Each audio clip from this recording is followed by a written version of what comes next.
Yaanni kee inni gariin sun anarraa omtinuu naan caalusi kanarraa hoogganaan jireenya koo si qofaa yoo hunduu na dhiyeessu si na tafaa.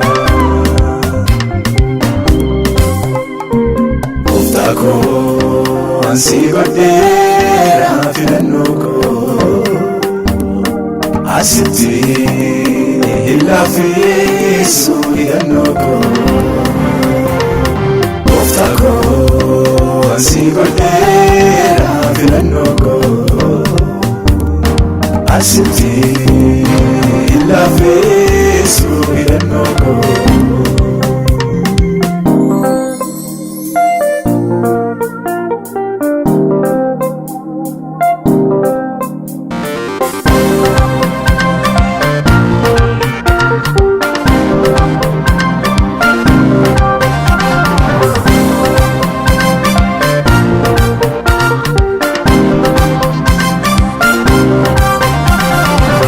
Baay'eetu filannoo dhugaa fakkaata garuu ni miti kan ciisikee nama nyaata.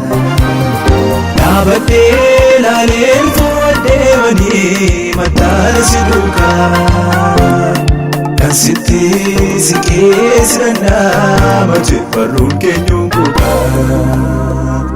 Ejjennoon koo inni dhumaa jiraachuudha si waliini naftaatetta yoomiyyuu suma daal akkamiini.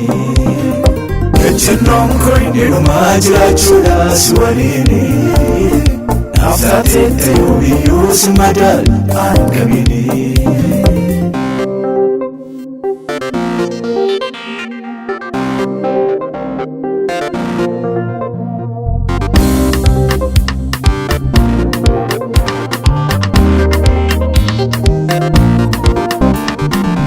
Nugoomu jireenyi mootummaa keenala waa hundaa dhabe si waliin hafuura kamnatti tola. Ani barbaadu sitti adda ba'u fakkaataan keenyu anoon arginee masiinsi qofa jireenya kan kennu. Gooftaa koo ansi godheera filannoo koo asitti hin laafessu hidhannoo koo. Gooftaa koo ansi godheera filannoo koo asitti hin laafessu hidhannoo koo.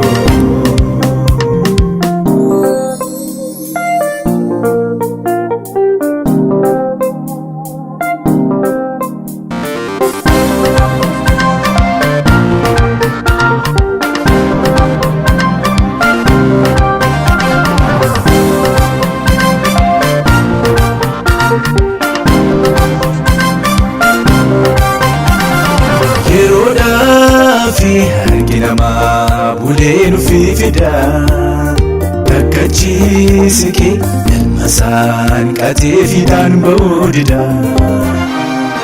Akkas miidhaan kee deeggarsee kan yeroo muraasa kan nama hin buune si qofaan argee sitti eenyuun na baasa. Gooftaa koo ansi godheera filannoo koo asitti hin laafessu hidhannoo koo. Gooftaa koo ansi godheera filannoo koo asitti